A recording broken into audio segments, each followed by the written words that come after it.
point-of-care insight for time-critical bleeding decisions. I'm Dr. Bruce Wellman. I'm a pathologist, a clinical and anatomic pathologist who practices in Urbana, Illinois. I practice at Carle Foundation Hospital, which is part of Carle Health System.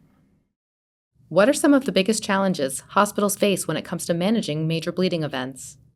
The management of a large bleeding episode requires a well-developed planning and resources, and having those resources available in the name of the appropriate physician staff, the appropriate supporting staff, in the emergency room, operating rooms, and ICUs, the ability to have supporting staff through the ancillary resources like the laboratory, pharmacy, radiology, all have to be integrated to provide a rapid, appropriate response to these very critical situations. What led you to explore viscoelastic testing? Viscoelastic testing is now part of recommendations by both anesthesia and cardiac specialty groups to have as part of the program. Surgical residencies now have a specific component where the physicians in training should be exposed to and understand how viscoelastic testing is appropriate. So if you're in a teaching environment, it is really important to have that resource. What was most important to you when considering different viscoelastic testing systems? Well, the key feature that we were looking for in our previous system we did not have. It was laboratory-based, and the turnaround time for the viscoelastic result was not really clinically valuable when they're getting results 45 minutes to an hour after the sample was taken. A lot happens in 45 minutes in these situations.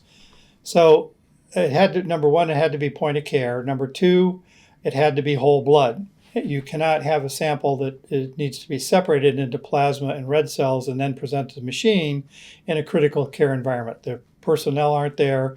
There's no difficult way to standardize the whole process. They're always in a hurry. They'll take shortcuts. So a whole blood specimen was the absolute requirement. The ability to have the answer right in the suite was important to us to have. So those were the main characteristics we were looking for on a piece of equipment. How has having quicker access to results affected clinical decision-making? If you have a point-of-care system that can provide valuable, immediate information to a physician who's looking at the patient, whether they're bleeding in the OR or sitting in an office waiting to decide whether or not they have flu, RSV, COVID, or nothing or something else, having that information available really shortens the decision cycle and implementation of any intervention. It either prevents interventions that are unnecessary or it basically justifies taking a specific intervention. So specifically applied to viscoelastic testing, the same principles apply. The faster a physician can reach a decision on what the needed resources are, it basically shortens, hopefully, the event to a more controlled outcome. You ultimately selected the Quantra Hemostasis System.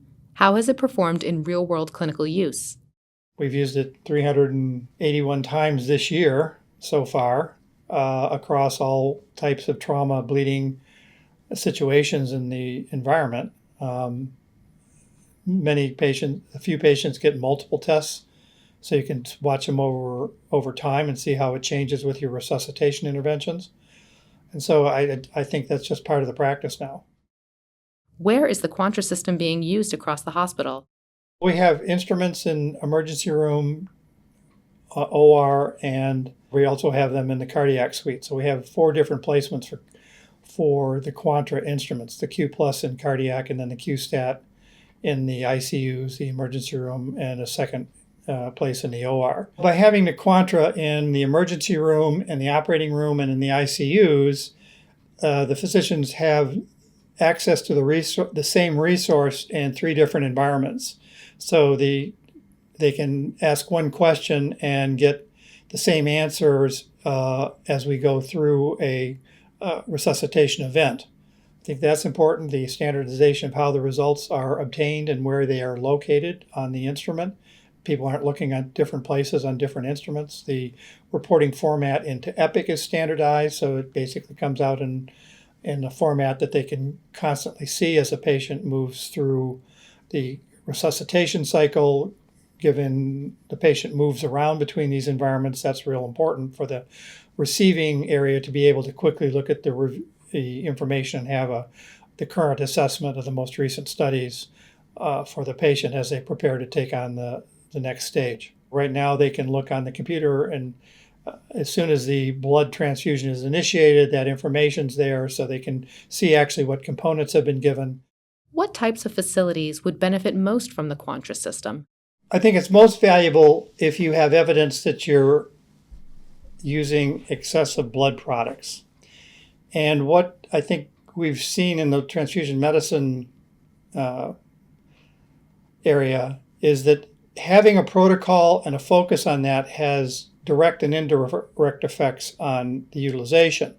Now, if you feel you're already at a really high standard of transfusion practice, then if there are delays or delayed decision-making during the acute intervention, and Quantra can offer an immediate answer to that, okay.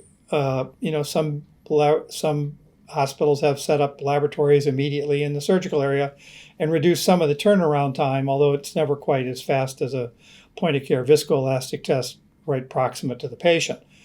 But it's a situational issue. Again, it would start with, do you think you have an opportunity based upon comparative utilization by procedure, by disease process that you're dealing with?